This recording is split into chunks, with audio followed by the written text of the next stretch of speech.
आज हम बात करने वाले हैं कि क्या केवल श्रद्धा से मुक्ति संभव है,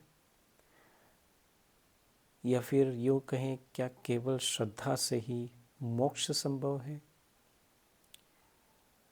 सबसे पहले इस बात को हम जानें कि श्रद्धा होती क्या है, और हम मुक्ति के बारे में उसके बाद बात करेंगे।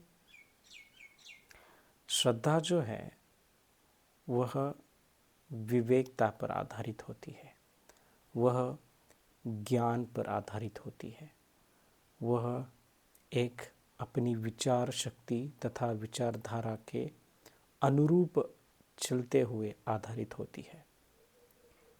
जैसे कि हम किसी इष्ट देवी, देवता, बुद्ध, किसी महावीर, किसी प्रभु, किसी भगवान, किसी ईसा मसीह, किसी पर हमारी श्रद्धा होती है, तो वह श्रद्धा जो है वह एक हमें कदम बढ़ाने के लिए सहायक है मुक्ति के मार्ग पर। तो श्रद्धा, विवेकता, इन दोनों का बहुत घनिष्ठ संबंध है। आजकल हम देखते हैं कि हमें शॉर्टकट में मुक्ति प्राप्त करना है, मुझे जल्द ही मुक्ति प्राप्त करनी है, इसलिए मैं क्या करना है, मैं श्रद्धा का इस्तेमाल करूँगा, और श्रद्धा के आधार पर मैं चलकर मुक्ति प्राप्त करूँगा, तो बात गलत हो गई। या फिर जिस श्रद्धा को मैंने अपनाया है, जिस किसी इष्ट देवी, देवता, बुद्ध, भगवान, ईसा मसीह, जो भी है, संत है, महापुरुष है, जिसके प्रति मेरी जो श्रद्धा है, क्या मेरी श्रद्धा विवेकता पर आधारित है? ये प्रश्न हमें स्वयं को पूछना चाहिए।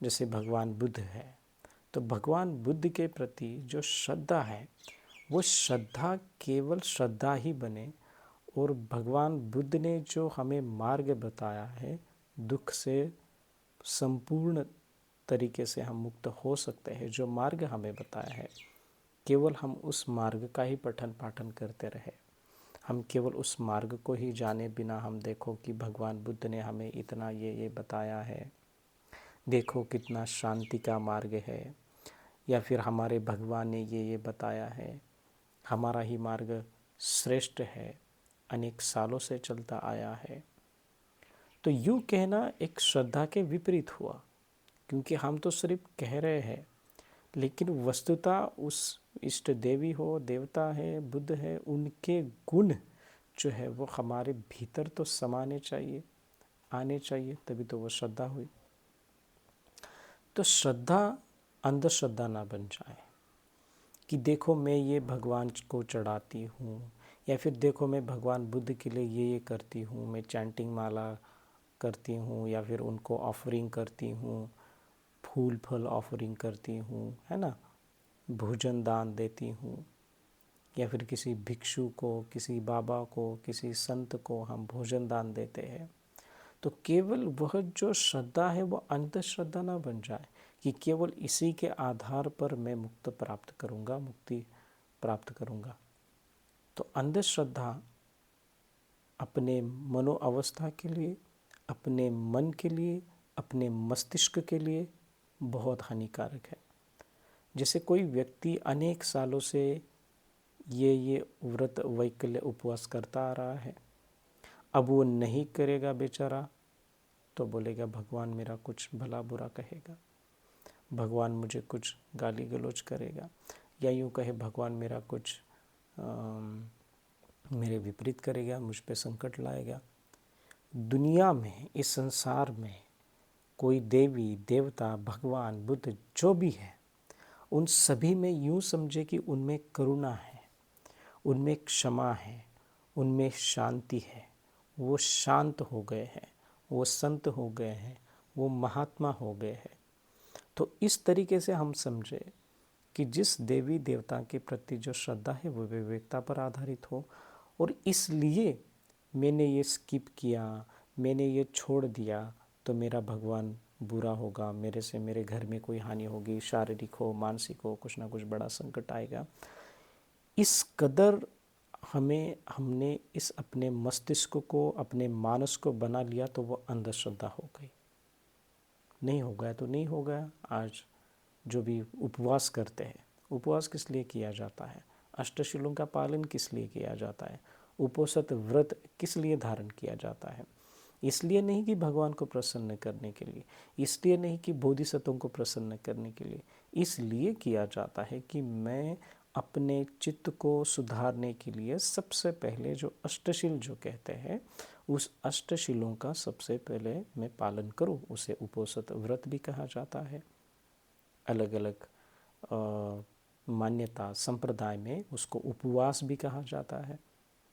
यदि मैंने नहीं किया तो मेरा कुछ गलत हो जाएगा। जैसे मुझे कई लोग प्रश्न पूछते हैं कि असंग जी, हमने व्रत रखा था, उपोषित रखा था, अष्टशिलों का पालन रखा था, लेकिन मेरे ध्यान में ही नहीं रहा और 12 बजे के बाद मैंने खाना खा लिया और मेरा व्रत टूट गया, मुझे तो बहुत पाप लगेगा।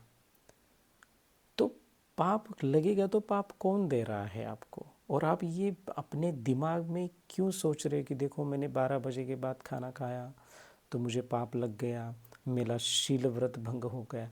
पाप जब लगेगा जब आप आपके चित्त में किसी के प्रति उस दिन राग जगाते हो, द्वेष जगाते हो, क्रोध जगाते हो, हिंसा जगाते हो, किसी के प्रति आप हानि करने की जो भावना है वह अपने चित्त में जगाते हो, तब तो आपका शील टूट गया। तो हमारा कहने का अर्थ ये है कि जो भी हम अष्टशिलों का पालन करते हैं उसके लिए हम इतना चिंतित नहीं हो जाए कि देखो ये मेरा भूल गया तो भगवान मुझे ऐसा करेंगे, ये मैंने व्रत वैकल्य छोड़ दिए तो भगवान मुझे ये करेंगे। हमारे भारतीय परंपरा में जितनी भी मान्यता चली आई है, जितने भी व्रत वैकल्य तथा उपवास करते आए हैं, वह व्रत वैकल्य उपवास जो होते हैं वो अपने चित्त को निर्मल करने की प्रक्रिया का एक पहला अंग है, एक पहला कदम है। उसके बाद का जो कदम है वह है हमारे चित्त को निर्मल करना, अपने राग से, अपने द्वेष से, अपने मोह से। श्रद्धा है इसलिए यूँ करता है व्यक्ति कि चलो श्रद्धा से ही मेरा काम बन पाएगा, नहीं बनेगा।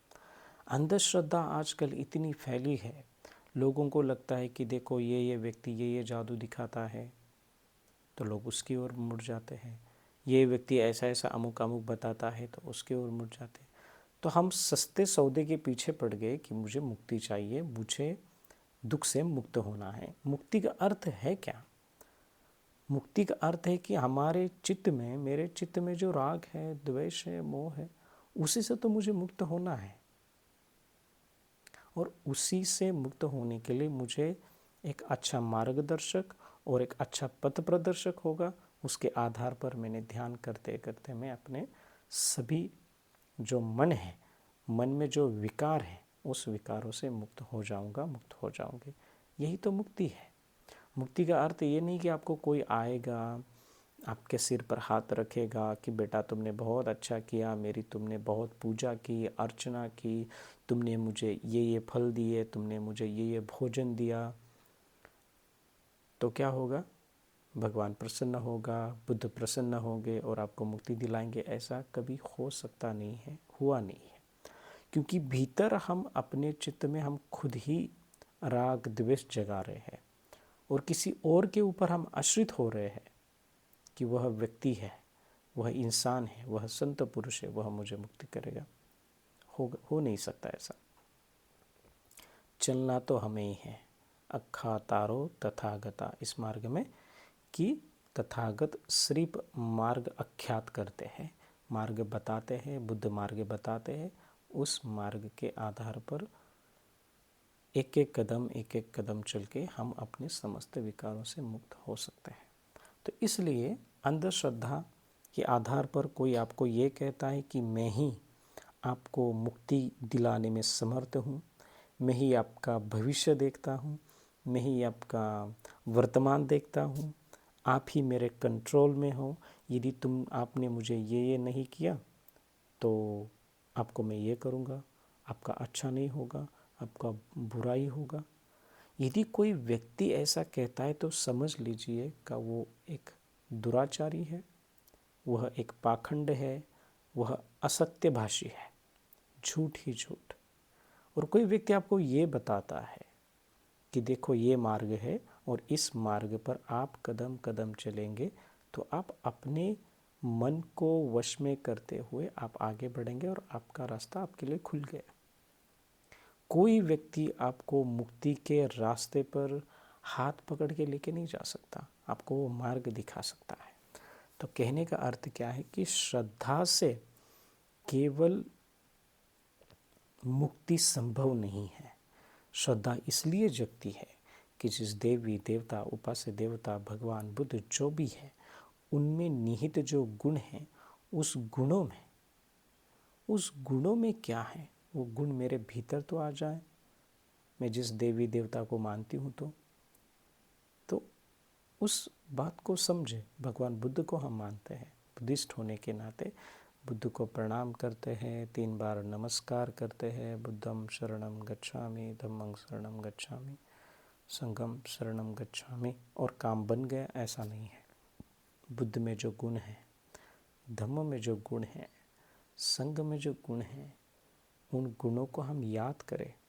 बुद्ध में महाकरुणा है, जो महाकरुणा सभी प्राणी मात्रों के कल्याण के लिए एक समान होती है।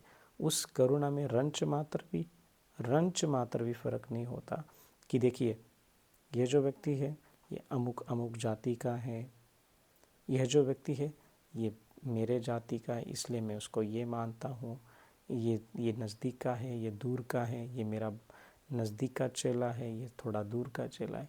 इस प्रकार से किसी भी प्रकार का वहाँ पर भेदभाव नहीं होता है।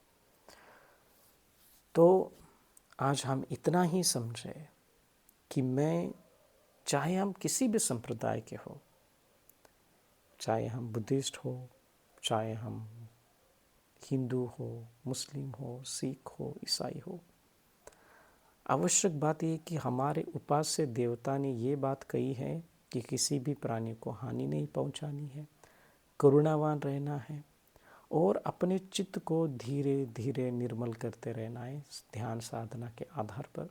तो वह व्यक्ति जो है वो सही माने में उस देवी देवता बुद्ध का शिष्य हुआ, क्योंकि वह उस संबंधित देवी देवता बुद्ध, उनके जो गुण हैं, उनके गुणों को अपने चित्त में उजागर करने का प्रयास कर रहा है, भुलाने का प्रयास कर रहा है साधना अभ्यास के क्रम से। तो श्रद्धा केवल वहाँ तक ही बनी रहे और हम आगे का कदम नहीं उठाएं तो हम हानि ही करेंगे। और हम दिखावा भी नहीं करेंगे कि देखो मैंने कपड़े पहने हैं, मैंने सिर मुंडाया है, देखो अभी लोग मुझे रिस्पेक्ट करेंगे, तो ये भी एक अंधश्रद्धा हुई। गुण क्या है चित्त में, व्यक्ति का भाष्य क्या है, व्यक्ति हमें किस तरीके से हमें मार्गदर्शन पथ प्रदर्शन कर रहा है, उसी पर हमें सस्ते सौदे के पीछे नहीं दौड़ना है कि देखो ये जो दुख है ये बाबा जी कब दूर करेंगे, आप बंते जी आप दूर करिए, ये चैंटिंग करे। चैंटिंग हो, किसी की प्रार्थना, वो कुछ हद तक मदद करेगी, लेकिन हम में इतना बल है, उस बल के आधार पर हम ही अपने दुखों से मुक्त हो सकते हैं। अपने दुखों से हम ही अपने चित्त को निर्मल करते करते सुधार सकते हैं। तो इसी माने में श्रद्धा जो है वो विवेकता पर आधारित हो, और विवेकता पर आधारित हुई जो श्रद्धा होती है वो मुक्ति के लिए अपने चित्त को निर्मल करते हुए जो मोक्ष प्राप्ति है, जिसे निर्वाण कहे, मोक्ष कहे, जो भी कहे, वह जो है वो प्राप्त होगी। लेकिन श्रद्धा हमारी अंधश्रद्धा नहीं बने, वह एक श्रद्धा जो है वह विवेकता पर आधारित हो, प्रज्ञा पर आधारित हो। नमो बुद्धाय।